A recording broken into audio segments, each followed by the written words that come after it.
What ever I'm today is great man like NT Rama Rao. ఆయన picture first నేను direct అడవి రాముడితోనే అసలు ఎక్కడికి వెళ్ళిపోయారు. సో వాళ్ళు ఈ పొజిషన్లో ఉండడానికి ఫస్ట్ కారణం ఆయన, తర్వాత ప్రజలు, ప్రొడ్యూసర్స్, టెక్నీషియన్స్. కానీ ఆయన మీకు 3 ఏళ్లకి డైరెక్టర్ అయిన 3 ఏళ్లకి ఆయన అవకాశం ఇవ్వటం ఏంటి? అది కూడా పైగా డబ్బింగా, అది డబ్బింగ్ అంటే రీమేక్ కన్నడ సినిమా. అడవి రాముడా? లేదు, అడవి రాముడు కంప్లీట్లీ కొత్త సినిమానే. ఓకే. ఆ విలన్ పాటలో అడవిలో శాండిల్వుడ్ స్మగ్లింగ్ తప్పే ఉండదు కదా. అప్పుడు గంధద గుడి అని చెప్పి దాని మీద సినిమా వచ్చింది. అది 1 year బ్యాక్ ఒక బిట్టు. అందులో ఏమైనా ఒకటి 2 తీసుకున్నాను తప్ప ఫస్ట్ ముందు ఇదిగా వచ్చి తర్వాత ఫాస్ట్ హాఫ్ సాంగ్ తెలియటం కానీ అవన్నీ లేవు అసలు అందులో. సో ఎట్లా ఆయన టీచర్ మీకు అవకాశం? అదే ఆశ్చర్యం నాకు. సత్యనారాయణ గారు, సూర్యనారాయణ గారు మా ఫాదర్ తహసీల్దార్ చేసినప్పుడు ఆయన అసిస్టెంట్ డైరెక్టర్గా ఉండేవాడిని. ఈ సత్యనారాయణ గారికి, సూర్యనారాయణ గారికి నా టాలెంట్ గమనించారో మరి ఏం చేశారో. ఆ తర్వాత రామారావుతో తీద్దాం అనుకుని వెళ్ళి అడిగినప్పుడు నన్ను పెట్టుకున్నాను. అప్పుడు జ్యోతి దొరుకుతుంది నాకు. ఓకే. అడిగినట్టున్నారు.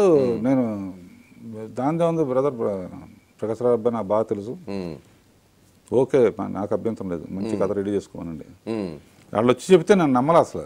రామారావు అంటే నన్ను ఒప్పుకోవటం ఏంటి? అదే కదా. ఎందుకంటే నా కెరీర్ స్టార్టింగ్ ఆయనతోనే. అదే వెరీ బిగినింగ్ కదా అది. పైగా పాండవనస్తోనే అసిస్టెంట్ డైరెక్టర్ మొదలుపెట్టాను కామేశ్వరరావు దగ్గర. పాండవనవాసం ఫస్ట్ క్లాప్ కొట్టింది రామారావు మీదే. అవునా? అండ్ మళ్ళీ లాస్ట్ పిక్చర్ ఆఫ్ రామారావు నేనే డైరెక్ట్ చేశాను. ఆయన దగ్గర అసిస్టెంట్ డైరెక్టర్గా చేసి ఫస్ట్ పిక్చర్ కెరీర్ క్లాప్ కొట్టి మళ్ళీ last cinema, last major Chandrakanth ఆయన లాస్ట్ పిక్చర్కి అది ఒక ఆయన అంటే చేతులు దండం పెట్టడం తప్ప ఆయనకి అంతేనా దేవుడితో సమానం. నా లైఫ్కి ఇట్లా ఉండటానికి రీజన్ 100% ఎన్టీఆర్, ఆ కుటుంబ సభ్యులు అందరూ. ఎందుకు వచ్చింది అనుబంధం అంతా మీకు ఇద్దరి మధ్య? ఎందుకంటే ఎక్కువ సినిమాలు మీరు ఎన్టీఆర్తో చేశారు. మీకు అప్పట్లో మీ కాంటెంపరీగా ఉండి మీకు పోటీలో ఉన్న దాసనారాయణరావు ఏమో ఏఎన్ఆర్తో తీసేవాళ్ళు.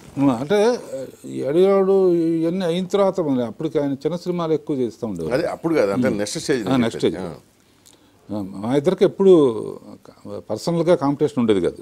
ఈవెన్ ఇక హైయెస్ట్ రెస్పెక్ట్ అని నారాయణరావు, నన్ను ఎంత గౌరవంగా చూస్తాడు ఆయన. సినిమాల్లో మట్టుకు పోటీ పడేవాళ్ళం. అదే న్యాచురల్, అది పడాలి కదా. రామారావు కూడా ఏంటంటే ఆ సబ్జెక్ట్స్, ఆ సెలక్షన్స్తో అటాచ్మెంట్స్, అంటే ఈజ్ ఎ గుడ్ స్టూడెంట్ అండి. అంత గొప్ప వ్యక్తిని, అంత ఆర్టిస్ట్ అయి ఉండి అన్నగారు ఇట్లా కూర్చుని మీరు ఇట్లా అంటే ఒకసారి మీరు చేసి చూపించండి అంటే శ్రద్ధగా స్టూడెంట్లకు వినేవాడు. ఓకే. జస్టిస్ చౌదరిలో కుర్చీలో కూర్చున్న పోజు కానీ, బట్ మేము చూపించిన దానికన్నా 200 times బెటర్గా చేసేవాడు అసలు. ముందు అసలు పర్సనాలిటీకి కానీ అది అసలు ముందు అది కదా ఆయన అదృష్టం. డైరెక్టర్గానే మనం చెప్పాలి. అవును, ధర్మం అది. ఏమంటే మీరు ఈ చైర్లో కూర్చుంటారు, మీరు ఏమనుకుంటున్నారో ఒకసారి చూపించండి. That is a good sign. అంత పెద్ద వ్యక్తి అంటే ఈ కుర్రాళ్ళ దగ్గర ఏదో ఉంటుంది, కొత్తగా మనం చేయాలన్నా మరి ఏమై ఉంటుంది. అవును, అంటే డైరెక్టర్ కానీ ఒక ప్రొడ్యూసర్ కానీ. ఈవెన్ లాస్ట్ సినిమాకి కూడా మీకు చెప్పింది చేసేవాడికి. Is a great man. మీద చంద్రకాంత్ విషయమైనా మిమ్మల్ని అడిగేవాళ్ళు కదా, డైరెక్టర్ అంటే డైరెక్టర్ కానీ చూసేవాడు అనుకుంటా. బాగా అదేను మెయిన్ గుణం అండి. అప్పుడు నా ప్రొడ్యూసర్స్ కానీ, రామారావు కానీ వీళ్ళందరూ సక్సెస్ ఉంటేనే రాఘవేంద్రాన్ని పెట్టుకోవాలి, సక్సెస్ 2 సినిమాలు పోయినంటే రాఘవేంద్రాన్ని సైడ్ పెట్టాలి అనే లక్షణం ఎప్పుడు జరగలేదండి. ఓకే.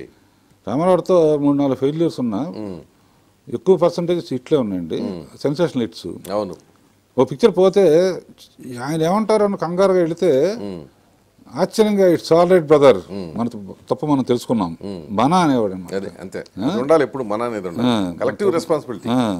మన తప్పు మనం తెలుసుకున్నాం, విల్ ట్రై నెక్స్ట్ టైం అని చెప్పేసి ఎంకరేజ్మెంట్ బాగా చేసేవాడండి. ఓకే. గిట్టుకోవటాలు ఏమి కొంచెం ఒళ్ళు దగ్గర పెట్టుకుని పని చేయండి అని కానీ అట్లా వెరీ గ్రేట్ మూమెంట్స్ అండి. ప్రొడ్యూసర్ కానీ లేకపోతే ఏముంది 2 సినిమాలు పోయినాయి ఇక పనికిరాడు రాఘవేంద్రరావు అని వదిలేసి ఉండొచ్చు. దత్తు గారు కానీ, దేవిప్రసాద్ గారు కానీ, వీళ్ళు కానీ నేను ఫెయిల్యూర్లో ఉన్నప్పుడు కూడా సపోర్ట్ చేసి వాళ్ళ టాప్ పొజిషన్కి ఇట్స్ ఆల్ వితౌట్ ప్రొడ్యూసర్స్. మీకు అంటే మీకు అంత కంఫర్ట్ ఇచ్చిన వాళ్ళు ఇంకెవరు ఉన్నారు హీరోలు? అందరూ అసలు ఐఎమ్ బ్లెస్డ్ విత్ చిరంజీవి గారు కానీ, నాగార్జున కానీ, వెంకటేష్ కానీ, చిన్నాడు కానీ. నా అదృష్టం ఒక విధంగానండి, ఎవరు రాఘవేంద్రరావు డైరెక్షన్ అంటే వద్దన్న హీరో ఎంతవరకు లేరండి. వద్దంటానికి ఎట్లా వద్దంటారు? ఇప్పుడు రాఘవేంద్రరావు చేతిలో పడితేనే స్టార్ డమ్ వస్తుందనే రోజులు కదా అవి.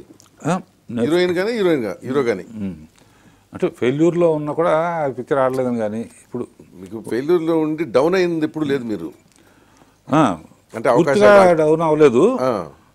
నాకు మటుకు ఇప్పుడు మీ ద్వారా ఇప్పుడు వచ్చే డైరెక్టర్స్కి నాకు పర్సనల్గా మీట్ అయినప్పుడు చెప్తా ఉంటాను నేను.